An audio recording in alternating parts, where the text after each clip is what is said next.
Welcome to the Spirits, Angels, and Guides Oh My podcast. Where the supernatural gets real, baby. So, Nan, let's talk a little bit today before we get into our topic. And we have an amazing topic today, one that touches both of us very deeply. We're going to talk about spirit communication and a little bit about spiritualism as a whole. And we're kind of diverting a little bit. And this is what I love about us, baby, is that we are able to go from like vampires and ladles to, I'm super excited about the Patrick Swayze one that we're going to do in a little bit. And back to like concrete spiritualism. But before that, I want to tell you a super cute, inspiring story that I saw on TikTok, and I will have to find the reference. Hopefully I've saved it and I can put it out there, but I saw it a few days ago and I wanted to put it out there. And it was about this woman who had lost her dog. She's a single mom of two, and actually she didn't lose the dog, I beg your pardon. The dog was stolen from her. And I'm just going by memory, you guys, because that's how I pull this stuff together. And her kids were like elementary school age, maybe like 9 and 10 kind of thing, a boy and a girl. And this person was arrested, I think they said 2,000 miles away. And this was a pitty. He's a brown and white pitty. And for the love of God, I cannot remember the dog's name either. But this was such a nice story. It just made my heart feel so good. And so, this guy who stole the dog, I don't know the whole details of the dog being stolen, Nan, but stole it and driven like 2,000 miles away, where this bonehead was like arrested by the police, and the dog was with him. And here is what filled my heart with joy. Not only was the dog found and about to find its way home, but it's how this dog got home. As a single mom, she couldn't leave and she couldn't afford to go and get the dog, right? So she couldn't do this long, 2,000 miles is a long way to go and a lot of money. And when they showed it on the map, it was like, here is where they live and here is where their dog lives, like over here somewhere. Oh, wow. Or the dog was found, excuse me. So trying to get that together was a thing. It was a thing. And I've heard of this before, and I think, you know Mel, I think her dog Apollo came to her by this route, I'm going to tell you. So pit bulls generally have a bad reputation. I love me some pitties.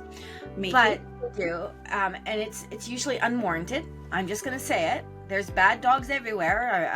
I was bit by a miniature poodle on my ankle. Never recovered from that. Never liked a poodle since. But they don't take them on flights, so they don't take pit bulls on flights. So all of these people around the country are doing like a sandbag, boom, boom, boom, boom, boom, boom, boom, to get Zeus back home. Zeus is coming in 2 minutes. They're gonna pick up Zeus, and then Zeus just keeps on going across the country. 30 people are total strangers are shuttling this dog from his stolen place in West Virginia all the way back to Butte, Montana. Here we go. For whatever reason, airports don't want to deal with that. Fair enough, whatever. So what they did is they found, and I can't remember the name. I'm going to find this stuff, you guys, and I'm going to put it into our IG. They found this group that arranged 30 different transports. So 30 volunteers coordinated together, and they showed pictures, and there he is with his chin on the dashboard, coordinated getting this beautiful doggo all the way home to his family. And they showed the reunion, and it was pure magic. But the magic actually was how all these volunteers coordinated together and brought this dog home. And I was like, What a great I find story. that kind of stuff. I love that. I know. And you and I, for years prior, volunteered at animal rescues. I volunteered for about 18 years with a parrot rescue. You volunteered at all sorts of dog rescues. And, it takes a lot to coordinate that many volunteers to come together to do something like that. So that is super impressive. That dog had a lot of angels looking out for it to get it home to its family. And you want to hear something? I haven't shared this. It hasn't been a huge part of my life for a very long time now, but I used to run my own animal advocacy group called Voices for the Animals. Oh, wow. Yeah, I even got, when there was a rodeo in Cloverdale, CBC News was at my door. Yeah, I was a big animal advocate against cruelty against animals. PETA, I wasn't a huge PETA person, but they sent me promotional material up the wazoo to use, and that was a time in my life for sure. Wow. That's crazy. Okay. It's So, good. we did it It's like so Huh? time consuming. So time consuming. It is, and there's not always a lot of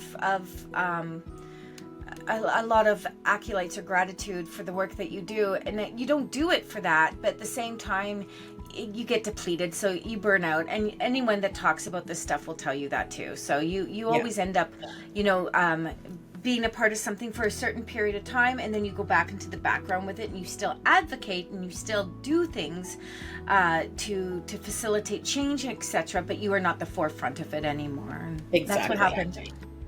Yeah, same here. Now it's just a lot of I donate a certain portion of my readings to animal welfare groups, and that's my way of contributing and giving back, because I don't have the physical time anymore to do it, and there was a lot of burnout. So, speaking of which, we have an exciting, do we want to plug that here? We're actually going to be doing a bit of fundraising for... Oh, absolutely. We're going to do a joint fundraiser. Is that what you're talking about, Meg? Yes. Yeah. Yeah, May 3rd, we're doing a joint fundraiser. It's an in-person fundraiser. Of course, if you would like to donate, you can just send on some money over. You can check it out. We'll have it up on our website sooner than later. But May 3rd, we were going to do a 5K walk for Huggable Rescue Society, which is a pity rescue that takes in the dogs that need extra work and need homes, a typical rescue and education society. And we're going to blend it. And this is where Tara is all about, like, doing the work together and making the best use of her time. I'm going to blend it with another fundraiser for the First United Spiritualist Church. This is the Spiritualist Church. And when I say church, I'm not talking about a church like you may be thinking, babies.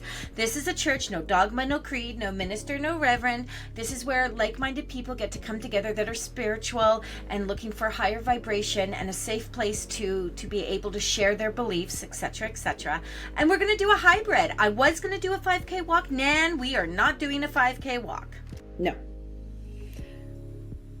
No, because that was cray-cray. Trying to get that organized and insurance, and they wanted signage. I would have probably paid more in insurance and signage, and I would much rather just do it for the fundraising aspects of it. And so we are going to have... for animals and for their humans, we're going to have Reiki, so animal Reiki and human Reiki. I don't know if it's different. I think it's the same. But we will have people doing that. We'll have someone doing photographs. We're going to have, so come and get a picture with your animal, your fur baby. Bring a ferret if you want to. What else are we going to have? We're going to have you there doing animal communication. Darren's going to be doing chakra pictures for your animals, as well as for any human that would like their chakra picture done. So it's going to be fun, and we're going to have lots of vendors, lots of readers. There's going to be a lot there. I'm hoping someone will bake. I always think that if you do a fundraiser, you need to have some kind of baking. Am I wrong? I think so. Yeah, it's good. It's good. Okay, let's get this party started. Let's have a conversation. We are going to talk today about spiritual communication, paying attention to it, and let's dive a little bit into what it means to be a spiritualist. Are you up for that, Boo? I love it. Let's do it. Okay, so I want to start off with this. When you are coming for a session with anyone, whether they are an energy practitioner, or some people call them healers, whether they are doing a different modality, that maybe you're not used to, like, I don't know, reading with or dowsing sticks or anything like that, or you're just coming straight up from a medium, the messages that come through for you from a good quality, authentic reader, and that's important. The authenticity of the reader you're choosing to go with. The messages you're going to get are going to be ones that you need to hear. They're going to be messages that you need to hear. And why am I emphasizing this, that you need to hear these messages? Is because there is a very good chance they're not the messages that you're looking for. It's true. I mean, you'll often hear people say, I say this all the time when people are booking a reading with me, you're going to get what you need, not necessarily what you want. I mean, we're going to try to bring through some want, but you definitely are going to get what you need. Well, you know, the other thing that I say, and I don't say it as much anymore, but I usually do if it's someone fairly new to my space or, you know, a blind read kind of thing, someone brand new, is I'll say, okay, I just want you to know, I don't have the 411 to spirit. I don't get to pick and choose who comes in for you. And I say that with a little bit of a smirk, because there is plenty of times that I'm able to tap in to an additional person and provide the evidence to back up that I'm bringing in that person, not just because they said, oh, I wanted Auntie Sue to come, and I'm like, I have Auntie Sue, right? I have Auntie Sue here. I provide the evidence to back that up. Periodically, spirit doesn't want to come through for you. The spirit that you want to come through doesn't have the message that you need. And the higher vibrational beings up there, creator, source, ascended masters, whatever you want to call it, they'll be the ones saying, they don't have the message that needs to be heard. I'm sending this person through. And they will give a message. It's hard sometimes to, you know, give a message. You know that someone's looking for someone, and someone else has come through and they're giving a powerful and purposeful message, and you can see it on their face that the person that you're you know, should be receiving this message has totally written off the message because it's not coming from the person that they wanted to. That's hard on the heart.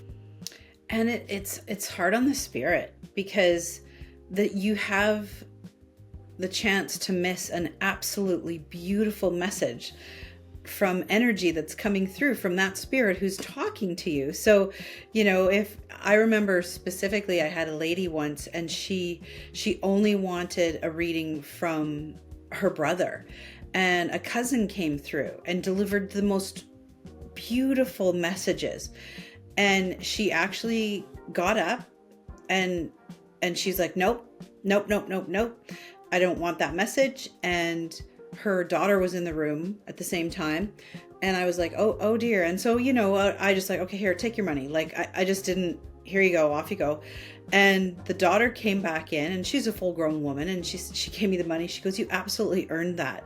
She says there was an exchange. That was her cousin. That was a beautiful message. Just because she couldn't hear it doesn't mean anything. And she's like, she'd been going to mediums. It was really quite sad, because she'd been going to mediums. She'd been to about 7 different ones, and none of them brought her brother through. And that's the only person she wanted to talk to. But her mom had come through, her cousin had come through, her aunt, like, so she had all of these people trying to talk with her and deliver messages, and she wasn't having any of it. Well, you know, it's interesting, like, what makes a spirit want to come through? What makes a spirit say, I'm speaking to her today, I don't care how bad she wants me to come through? And we can't explain that. I don't have that ability to tap in and be like, hey, psst, she really wants you. What am I supposed to tell her? They just don't come through. It's not like they're waiting behind the curtain and they get stage fright. It's not like they've not been over long enough to come through. Sometimes, and I find that if a spirit has crossed over fairly recently, hours, sometimes people will reach out to me. Are they safe? Are they whatever? Hours, sometimes days, maybe weeks. They don't come through as clear, but there's still messages. But there isn't a reason that I can give someone why they don't want to come through. And you were talking about, you know, giving this beautiful message.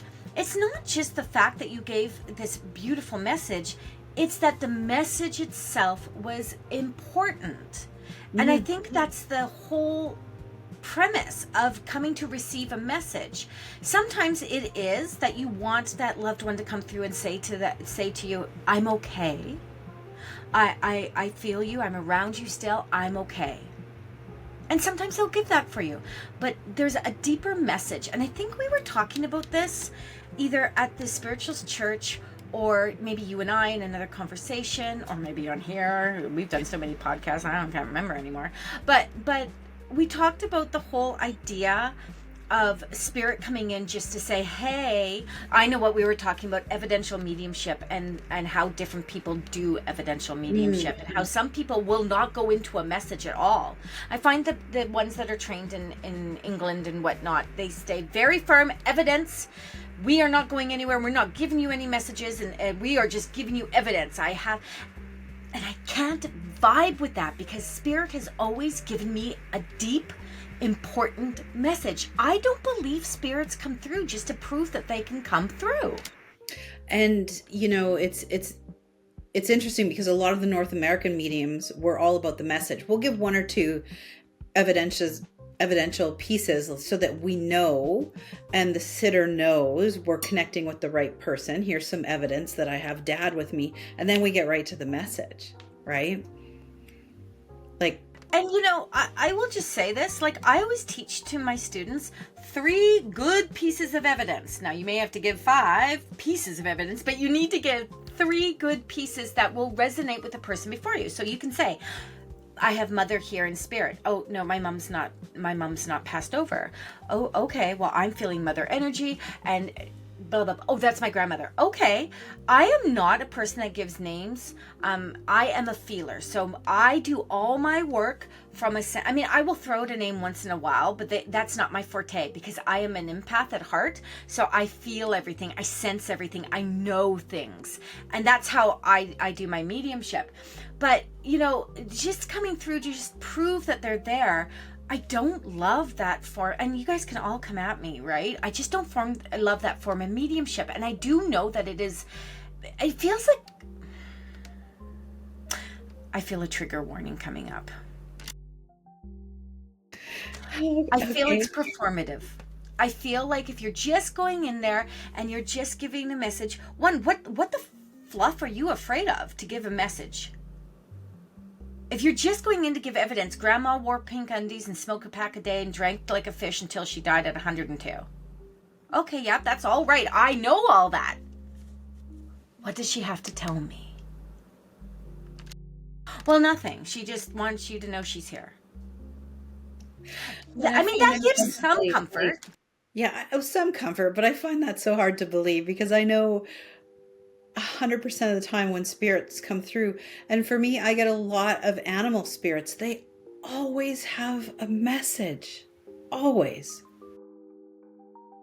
Right?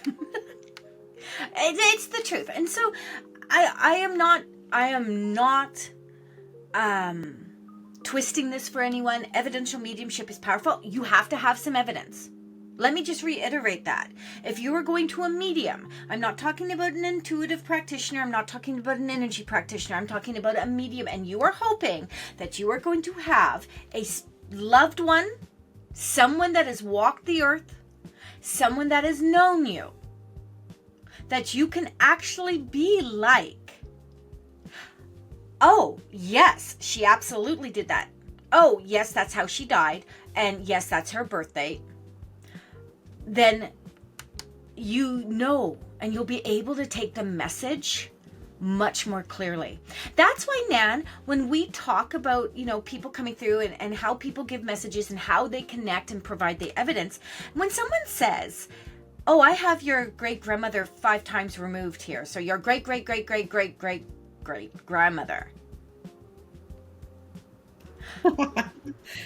That's hard to take, because there's usually no correlation. Like, unless it's my mother sitting there with her grandmother 5 generations removed, who's been working on our family tree for 30 years and could go, oh yeah, I have a picture of her. I know, I learned about her. The average person, cannot take that message, right? But let's go above and beyond that for a second. Why would a grandmother 5 times removed come through and feel they have a message that would connect with you individually? Because first, you can't even prove this person exists unless you be doing all that genealogy stuff. That's too much time for me, and someone just come and tell me who you are. Thank you. That's a lot. That's a lot of energy. That's a lot of blind faith that the person is. That brings me to another thing. Are you ready for this, baby? I'm ready. Let me have it. A lot of people people, and I mentor, as you do you. I mentor a lot of people in channeling authentically. I do trance. I don't mentor in trance. I have someone else that I send people to, because mine is absolutely a natural trance. I just do it. I don't have a protocol per se that I teach people. I just do trance, but I am very attuned to conscious channeling. So being able to channel higher beings, let them come in and just channel, whether it's through automatic writing, whether it's through words, etc. It's another natural way of me doing mediumship. But in a lot of the work I do, and remember, I've done this work a long time. I've been around different places. I've done work in England. I've done work in the United States. I've seen how different people do the stuff. And one of the things that I've noticed, specifically since I've been mentoring for the last, 10 years or so, is this. People that cannot provide evidential mediumship comfortably, authentically, they are not trusting their process. They're not trusting themselves being connected to spirit and just let the messages come through, tend to move to things like, oh, I'm going to channel white buffalo calf woman. I'm going to channel this. Now, please don't get this twisted, baby. Second time I've said that tonight. I am not saying that that everyone that channels those beings, because I channel beings like ascended masters, the archangels, I channel that stuff. Just hear me out. You will see them move from evidential mediumship to all of a sudden they just do this. They just channel these messages. I'm not saying they're unauthentic, but I do notice that a lot of people that do not feel comfortable in evidential mediumship move out of having to provide the proof, which when I was talking about the English mediums, Nan, I was talking about how they stay away from the messages because they don't want to be called liars. They don't want to have any kind of, well, that's not, I don't know, she can't prove that they said that kind of stuff. Whereas I'm like, hey, baby, I'm going to tell you everything that they give me. You take what resonates, you leave the rest behind. But I want your vibes on this one when I'm talking about how people go from evidential mediumship and sometimes move into... That'd be some very angry dogs. They're like evidential mediumship. Move into, channeling other beings. I feel, and I say this with love and I say this with grace, I feel it's a safety net to move into that. I'm not saying they're not channeling these beings. I want to make that very clear.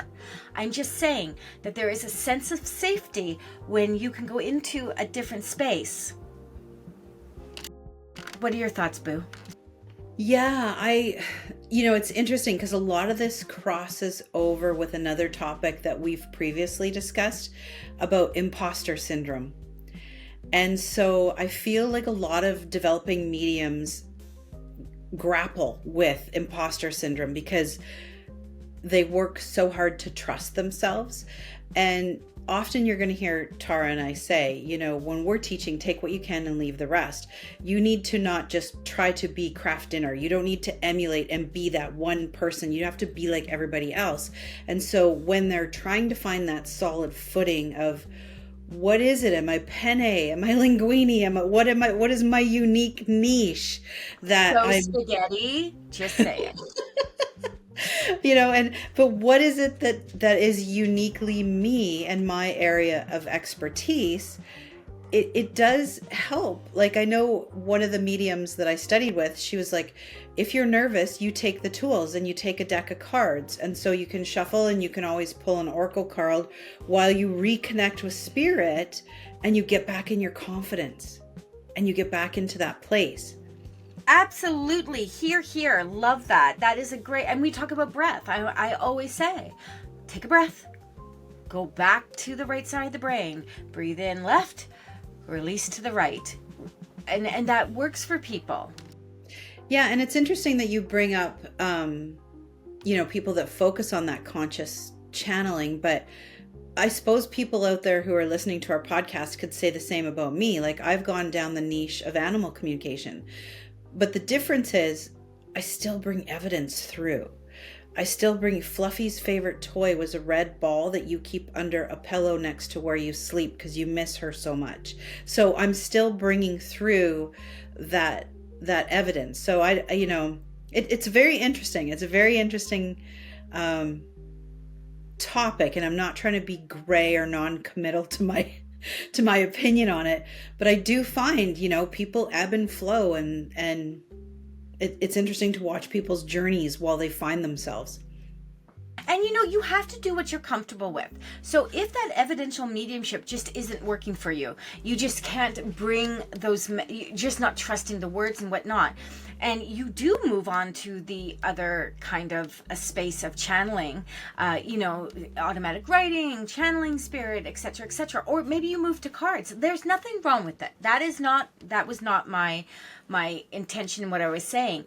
It is how you put the energy into it. So if you think you're going to be a medium and you've come in and you've decided that, okay, I'm not getting this right, because that's the biggest thing. You should see the looks on some of the people's faces in classes with me when I'm like, that I can't take that. I can't. And then people going around the room are like, I can't take that. They will dip. So it is hard work. And remember, not everyone's meant to do this work.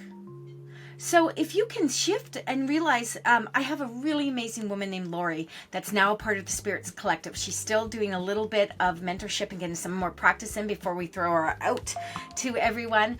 But she is doing amazing work by channeling, writing out a message for someone, channeling it from spirit and pulling the cards to match it in her readings. And that is beautiful. And now she's finding she's getting a little bit of mediumship in it. She's getting a little bit of trusting that, because she's found her nuance, or her niche, if you will, please, not nuance, but she's found her niche, please, that she can write this down, and then she feels comfortable and she feels safe in the work, and not all eyes on you. That's another thing about mediumship. It takes a lot to be able to get up and do platform work and have all eyes on you, all wanting a message from someone. Yes. And I know the people who have been our long-term listeners have heard this story over and over, but I mean, Tara is really good at challenging people and pushing them out of their comfort zone. And she was the first one to challenge me to do platform. And I should have wore Depends that day, but it was like one of those, I was so nervous. And literally, here's another good example of that, because you were sitting there, Ricky was sitting there, and I was sweating bullets.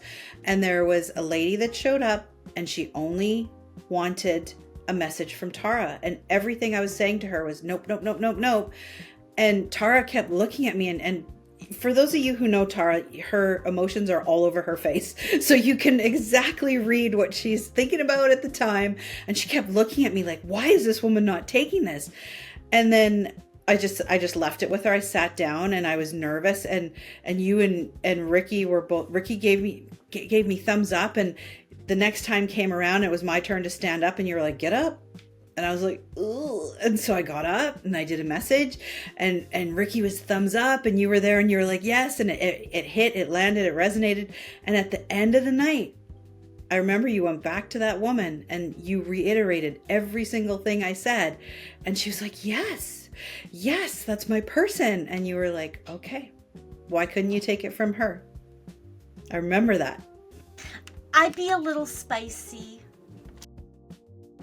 But it was again, it was really good, because it shows it's very nerve-wracking to do platform. You have to trust yourself 100%, and you have to sit down and not even worry about if they don't take it. And now, after doing this for years, I'm at a place with, doesn't resonate with you? Okay, maybe it will later. I'm just going to leave that there. Put it on the shelf, baby, because that's where it all comes back to. So, again, there's all these different ways of getting messages and receiving messages. And, we haven't even gotten into talking about, Nan, energy practitioners and doing this kind of stuff and healing work and all those things. But the topic, the reason I chose this topic and said, hey, let's do this, is because people have to pay attention to the message. Don't worry about how you're getting it, where you're getting it. If the person you're sitting with is authentic, and you'll know, there are all sorts of red flags when someone is not authentic in the messages they're giving, or when someone is like flying off and making things way more complicated. And I've even done that once or twice when I really wanted this person to take this message, because I felt it with remember, I know the message. I know it. I know it here. I know it here. And I want you to feel it that way. And I went on and on and on. And I kept going back to them. And finally, my guide was like, what the fluff are you doing? Shut up. Shut up. You sound like a fool now. And you sound like you're trying to convince them. So, you'll know if the reader that you're with is authentic. And you should always, within the first 5 minutes of a session, and if you're in a demo, within the first 4 or 5 pieces of evidence, you'll know if this person is connecting with you. And if they're not, that's okay. If they're not, and they are ethical in their work, they're going to give you your money back, baby. And you should accept it, and you should walk away. And you know what? I don't care if there's practitioners out there be like, no, she wasted my time. Too bad, so sad. Have a 5-minute money back guarantee. Oh, that's hilarious. But it's true. And you'll often hear Tara and I saying on this podcast, we're not for everyone. My energy isn't for everyone. Your energy isn't for everyone. It's when you're finding someone that you're wanting a message from, go out there and feel it. Do they resonate with you? Does their energy sit in a place where you go, yes, I could feel good receiving something from this person? That's our auras. That's our chakras connecting with people going, dang, yes, this is good energy. Or, alternatively, if you walk in a room and you scan it and you're going, oh, I don't know about that person, then don't go to that person. Just, especially like at fairs, it's it's good to just sort of feel the room, feel who is resonating with you. That's how we make friends when we're tiny children, right? We put the feelers out. But that brings a good point. And again, we know we reiterate things and repeat things. But again, psychic fairs, if you're not getting the message that you want, I would highly suggest to you to try one other reader and then call it a day. You're not meant to get what you think you need. Call it a day. Do not go to 27 people and try to get what you need. That's great advice. Take some time and see what they said to you. Embody what they said to you. That will probably help you get the message you need the next time. Yeah, I love that. And when you said that we're not all for everyone, oh my God, the older spiritualists in different places, they don't know what to do with me, Nan. They either love me or they hate me. They just don't know what to do with me because I'm extra. I am not a person who just sits back and rides it out. I am extra, and they just don't know what to do with that. But I can still give them a hell of a message, and that's all that matters. Hot diggity. And on that note, we are going to call it a day. Make sure you're following us, you guys, on all our platforms. Be sure that you're going out there and giving us 5-star reviews because I feel like we're worth it. Also, we have started the Unity Circle. This is a Spirit Essence Collective where we all come together, and every Tuesday night at PST, it's going to be... Please, the great goddess. It's going to be live streamed to our YouTube channel, to our Facebook group. You can go to Spirit Essence by Tara Diana. We have different collective members that come and do meditation, inspirational talk, a healing circle, and we give messages every Tuesday, 7 p.m. PST time. Come and join us. Find us on our platforms and come give us the good vibes. Absolutely. Thanks for everyone who listened tonight. Invite your friends to listen if you liked what you were hearing. And stay tuned because we got some really cool new topics coming up in the next few podcasts. I swear to God, I'll get to Patrick Swayze. I promise. Night, everyone. Bye. Thanks for joining us on this journey into the wonderfully weird and metaphysical. If you loved what you heard, don't forget to follow us for more insights and behind the scenes fun.